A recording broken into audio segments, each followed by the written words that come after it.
और कुछ लोग ये कहते हैं कि आप लोग जानवर खाते हैं और जानवर की तरह बर्ताव करते हैं।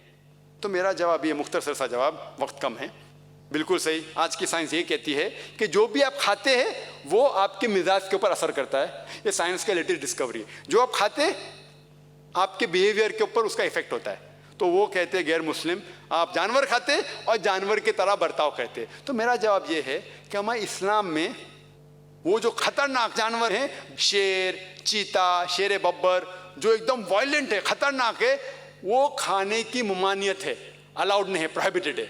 हमको सिर्फ इजाज़त है भेड़, बकरी, गाय, जो अमन के जानवर है, क्योंकि हम अमन से रहना चाहते हैं। कुछ गैर मुस्लिम कहते हैं ठीक है आप जानवर खाते हैं, में कोई एतराज़ नहीं, आप जानवर खाते कोई एतराज़ नहीं, लेकिन आप जब ज़बा करते हैं तो इतने तकलीफ से जानवर को क्यों मारते हैं? तड़पा तड़पा के क्यों मारते हैं? एक झटका दो जानवर मर गया। और इसी तरीके से हमारे एक सिख दोस्त और एक मुसलमान भाई से बहस चल रही थी। वो सिख बोलते आपको मारने का तो झटका से मारो, फिनिश, एक झटके में जानवर मर गया, आप तड़पा तड़पा के क्यों मारते?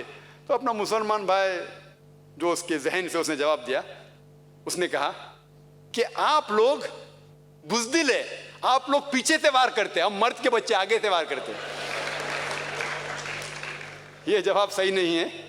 ये एक चुटकुला था, चुटकुला, जोक, चुटकुला कहते ना, तो ये सही जवाब नहीं। सही जवाब इस्लाम में हम ज़बा करते हैं, उसकी वजह ये है, कई शराइत हैं कि छुरी तेज़ होना चाहिए, जल्दी से करना चाहिए, एक जानवर को दूसरे जानवर के सामने ज़बा नहीं करना चाहिए, कई चीज़ें हैं। सबसे अहम है कि जब आप ज़बा करते हैं तो आप थ्रोट को और विंड पाइप को काटते हैं और वेसल्स ऑफ द नेक, जो गर्दन के जितने हैं वेसल्स, उसको काटते हैं। लेकिन स्पाइनल कॉर्ड को, जो रीढ़ की हड्डी है, उसको आप हाथ नहीं लगाना चाहिए, क्योंकि जब हम ज़बा करते हैं विंड पाइप और ये गले को काटते हैं along with the vessels of the neck, heart pump कर रहा है ब्लड, दिल अभी तक चलता है और खून बह जाता है। अगर हम रीढ़ की हड्डी स्पाइनल कॉर्ड को डैमेज करेंगे तो जो नर्व जो दिल को जा रही है वो डैमेज हो सकती है, they can be cardiac arrest, दिल बंद हो सकता है। जब दिल बंद हो जाएगा तो सारा खून जिस्म में रहेगा।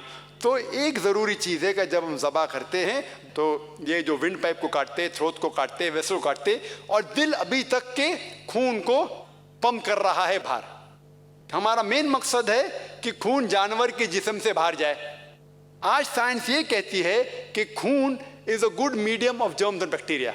खून के अंदर जरासीम रहते हैं, टॉक्सिन रहते हैं, बहुत से बीमारियां रहते हैं, तो हम साइंटिफिकली इस खून को बहने देते हैं। और लोग को गलत तस्वुर है कि जब ज़बा होता है तो जानवर तड़प तड़प के मरता है। हालांकि जब ज़बा होता है तो जो खून का वेसल जो दिमाग के उस भाग को पहुंचता है जिससे दर्द का एहसास होता है वो बंद हो जाता है।